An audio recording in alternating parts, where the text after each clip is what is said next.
وبشر الصابرين الذين إذا أصابتهم مصيبة قالوا إنا لله وإنا إليه راجعون.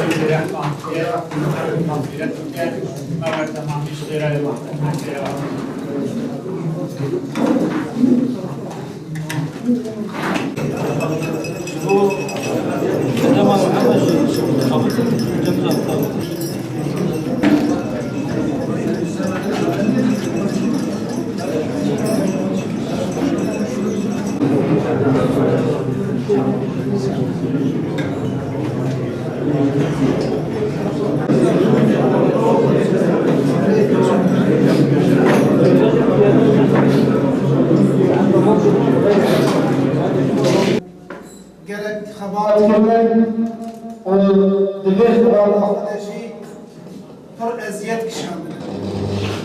Hem ev dayika me Xuda Azze ve Celle rahma xwe lê bike genî ve hem jî zarokê wê epey yani gelekî eziyet dîtine. Yani malbatê bi temamî ji biçûka heta mezina pir eziyet dîtine weke gelek malbatê Müslüman di Kurdistanê de. İdi Xuda Azze ve Celle inşallah ve mükafata wan hem dünyayê de karşılığa ve hem de ahirete de ve bide o Xuda Azze ve Celle bide tamamı Müslümana jî o Müslümana divê rêya hade divê rêya mübarek divê dava mübarek de muvaffak bike. Lazım e ku em divê rêya hade muttaqî bin çünkü dava me ne davak beşeriye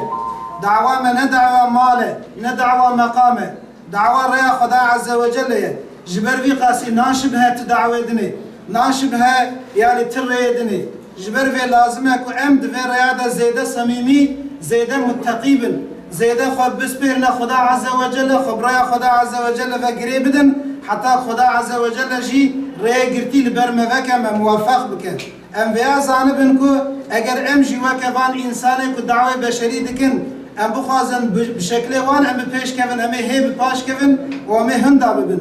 إيدي جبر في قاسي أفان مالباتي وهاجمنا نمونه ومثالا جرك بجمانا جي درس بقرن عبرات بقرن وهم جرك أم تجاري كتاب خدا عز وجل سنة رسول الله صلى الله عليه وسلم جبير نكن إهمال نكن